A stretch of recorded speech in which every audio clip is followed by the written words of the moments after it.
नमस्कार, उम्मीद करते हैं कि आप लोग अच्छे होंगे। 9 नंबर टेस्ट आज है। बीच में 2 दिन ब्रेक हो गया था, उसके लिए क्षमा करिएगा। आज का 9 नंबर टेस्ट है और 9 नंबर टेस्ट में मैंने 5 क्वेश्चन लिया हुआ है। उम्मीद करते हैं कि आपको जो है ये सारे क्वेश्चन में सही और ज़्यादा नंबर आप लोगों को मिलेगा। तो 9 नंबर टेस्ट में पहला क्वेश्चन हम लेते हैं। ये रिपोर्ट है 2020-21 की। प्रश्न में कह रहा है कि एनीमिया मुक्त भारत सूचकांक 2020-21 में कुछ बातें हैं जिस पे आपको विचार करना है। कह रहा है सिर्फ 5 राज्यों के संदर्भ में कि एनीमिया मुक्त भारत की जो रिपोर्ट आई है उस रिपोर्ट में पहला स्थान, दूसरा स्थान, तीसरा स्थान, चौथा, पांचवा किसका है। तो भारत में एनीमिया मुक्त राज्य में पहला, दूसरा, तीसरा राज्य देख लेते हैं। ए ऑप्शन कह रहा है कि पहले पे उड़ीसा है, दूसरे पे मध्य प्रदेश है, तीसरे पे हिमाचल है, फिर हरियाणा है, फिर आंध्र प्रदेश है। बी कह रहा है कि पहले पे मध्य प्रदेश है, दूसरे पे हिमाचल है, तीसरे पे उड़ीसा है, फिर आंध्र प्रदेश है, फिर हरियाणा है। सी कह रहा है कि नहीं जी, पहले पे मध्य प्रदेश है और उसके बाद उड़ीसा है, फिर हिमाचल है, फिर हरियाणा है, फिर आंध्र प्रदेश है। डी कह रहा है नहीं जी, उपरोक्त सभी गलत है। आप मुझे इसका उत्तर दीजिएगा कि एनीमिया मुक्त भारत 2020-21 की जो रिपोर्ट जारी की गई है उसमें सिर्फ 5 राज्य कौन है।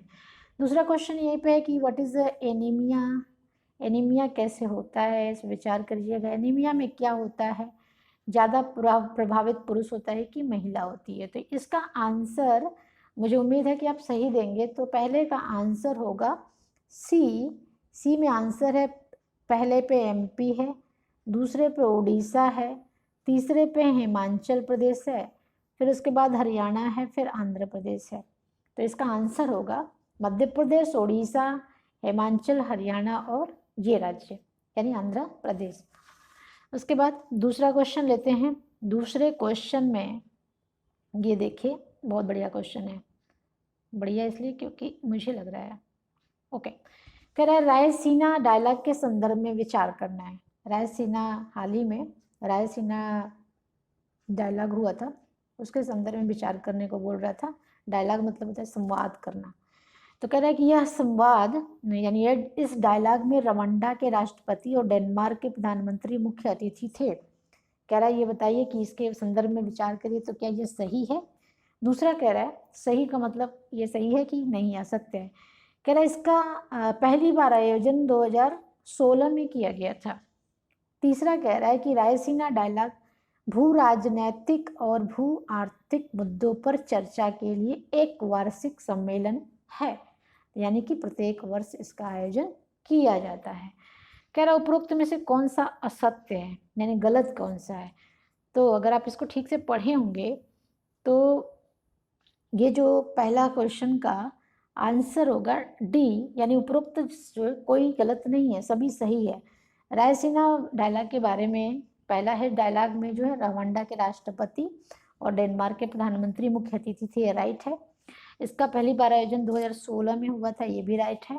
और ये जो है 2016 में जो बना था, इसका उद्देश्य था कि प्रत्येक वर्ष इसकी बैठक होगी और इस बैठक में भू राजनीतिक और भू आर्थिक मुद्दों पर चर्चा होगी। इस वर्ष जो आयोजन किया गया वो वर्चुअल माध्यम से किया गया और भारत के प्रधानमंत्री नरेंद्र दामोदर दास मोदी ने अपने वक्तव्यों को उठाया और भारत की पहल पर ही इसका आयोजन किया गया है।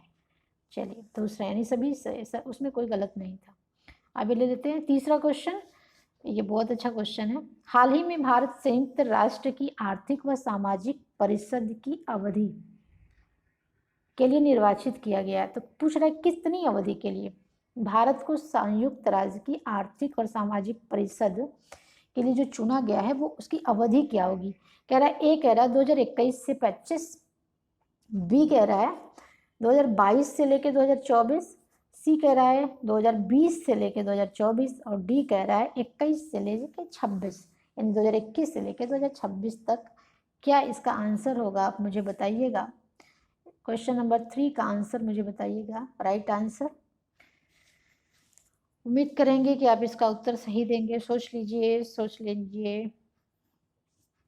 3 का आंसर होगा बी, 2022 से लेकर 2024 तक इसको चुना गया है। 22 से 24 तक इनको भारत को संयुक्त राष्ट्र की आर्थिक और सामाजिक परिषद के लिए चुना गया। 21 नहीं होगा, 20 नहीं होगा, 20 निकल चुका है और 21 से 26 तक तो हो ही नहीं सकता, तो इसका आंसर बी होगा 22 से 24 तक। संयुक्त राष्ट्र, अब ये मुझे बताइएगा कि भारत यूनाइटेड नेशन के किन किन संस्थाओं का सदस्य है और कितने वर्ष के लिए चुना जाता है। कितनी संस्थाएं हैं जिसपे भारत मेंबर के रूप में चुना जाता है, निर्वाचित किया गया है। और आज का चौथा क्वेश्चन बहुत बढ़िया है। हाल ही में 5 राज्यों में चुनाव संपन्न किए गए, विधानसभा के चुनाव संपन्न किए गए, जिसके संदर्भ में आपको विचार करना है। बहुत बढ़िया क्वेश्चन है। क्वेश्चन नंबर 1, यहीं पे आपको एक और चीज़ है, मतलब देखा जाए क्वेश्चन को ध्यान से पढ़ेंगे तो आपको इसमें कई सारे आंसर मिलेंगे। जैसे एक क्वेश्चन पूछ सकता है कि हाल ही में भारत में कितने राज्यों में चुनाव हुआ है, तो भारत के 5 राज्यों में चुनाव हुआ था। वो 5 राज्य कौन कौन से हैं? एक तो पश्चिम बंगाल है, 5 राज्य, दूसरा तमिलनाडु है, तीसरा केरल है, फिर असम है, 4 तो मिल गया, और एक केंद्र शासित प्रदेश पुदुचेरी था शायद, इसको कंफर्म कर लीजिएगा। तो ये 5 राज्यों में विधानसभा के चुनाव कराए गए। आपको पता है कौन से केंद्र शासित प्रदेश है जहाँ पे विधानसभा है? ये अगर पता होगा, ये बहुत पॉपुलर क्वेश्चन है, इसके उत्तर सबको याद रहते हैं, मतलब पढ़ने वाले जो हैं एग्जाम के बच्चे। तो कह रहा है कि पश्चिम बंगाल में ममता बनर्जी लगातार 4थी बार मुख्यमंत्री बनी हैं। सही है, गलत? तमिलनाडु के M.A. स्टालिन लगातार 2री बार मुख्यमंत्री बने। केरल के पिनरई विजयन लगातार पहली बार मुख्यमंत्री बने। हेमंत बिस्वा शर्मा असम के 13वें मुख्यमंत्री बने हैं। यानी कि ये सही है कि नहीं सही है, ये सही है कि नहीं, दूसरा सही है कि नहीं, तीसरा सही। कह रहा है कि उपरोक्त में से केवल एक सही है, ए। बी कह रहा है कि 1 और 2 सही है, और 3 कह रहा है कि 1, 2, 3 सही है। डी कह रहा है कोई सही नहीं है, सब गलत है। विचार करिए। मुझे उम्मीद है बहुत लोग कहते हैं कि 4/5 नंबर। मंजू जी हमसे कहती हैं कि दीदी हमारे सारे क्वेश्चन सही हो जाते हैं अधिकतर, कभी एक क्वेश्चन गलत होते हैं। आज मुझे बताइएगा कि आपके कितने क्वेश्चन सही हुए, ठीक है। तो हाल ही में भारत के 5 राज्यों में चुनाव संपन्न हुए हैं। इसमें आपको बताएं, पहला जो है इसमें कोई भी सही नहीं है, सभी गलत दिया गया है। और इसमें देखिए, पश्चिम बंगाल की ममता बनर्जी 4थी बार नहीं, 3री बार लगातार बनी है। तमिलनाडु के M.A. स्टालिन लगातार 2री बार नहीं, पहली बार बने हैं। केरल के पिनरई विजयन ये 2री बार बने हैं, पहली बार नहीं बने हैं। और हेमंत बिस्वा असम के 13वें नहीं, 15वें मुख्यमंत्री हैं। तो ये सारे स्टेटमेंट आपके गलत हैं, सही नहीं है। तो अच्छे से पढ़िएगा, रिवीजन करने की ज़रूरत है। हम तो 5 क्वेश्चन दे रहे हैं आपको, तो वहाँ पे 150 क्वेश्चन करना है। तो ये क्वेश्चन बहुत बढ़िया वाला, ये क्वेश्चन एक बार पूछा गया है। अमृत महोत्सव का क्वेश्चन है। हम आज़ादी के 75 वर्ष पूरे होने के उपलक्ष्य में अमृत महोत्सव का आयोजन कर रहे हैं या मना रहे हैं। तो इस देश की स्वतंत्रता के 75 वर्ष पूरे होने की याद में अवसर में 12 मार्च 2021 को अमृत महोत्सव का शुभारंभ किया गया। यह उत्सव कब तक मनाया जाएगा? बहुत बढ़िया क्वेश्चन, एकदम आने वाले क्वेश्चन में से एक है। 15 अगस्त 2022 कह रहा है कि 15 अगस्त 2023, कि 15 अगस्त 2024, कि 15 अगस्त 2025। अमृत महोत्सव, विचार कर लीजिए इसका आंसर क्या होगा।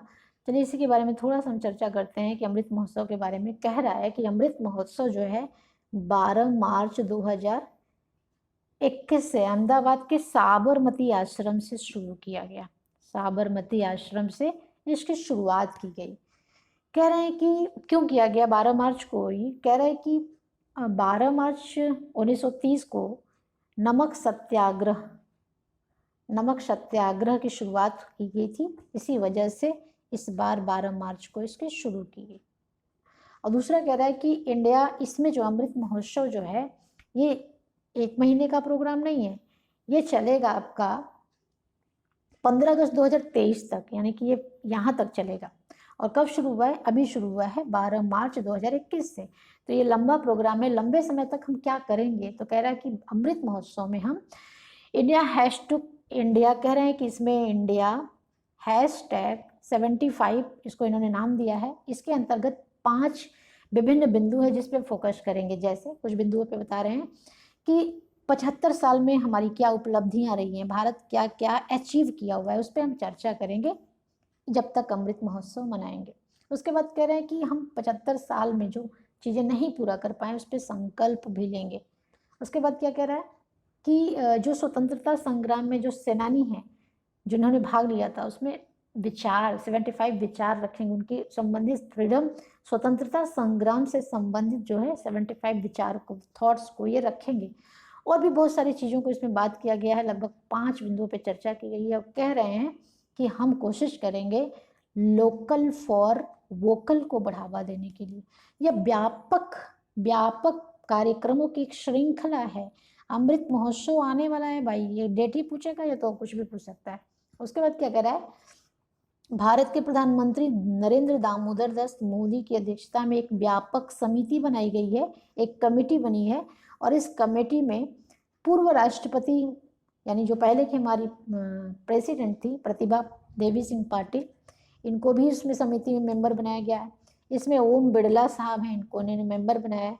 और केंद्रीय मंत्री और भी बहुत सारे कैबिनेट मिनिस्टर हैं जिनको इन्होंने इसमें मेंबर बनाया है। और ये बहुत बढ़िया से उत्सव के रूप में मनाएंगे। और ये क्या कह रहे हैं कि सभी राज्यों के राज्यपाल यानी जितने भी राज्य भारत में हैं उन राज्यों के गवर्नर और साथ में सीएम यानी मुख्यमंत्री को इन्होंने इस समिति में सदस्य बनाया है, ताकि इन governor and CM chief minister की दिशा निर्देश में कार्य अमृत महोत्सव का आयोजन अच्छे तरीके से किया जा सके।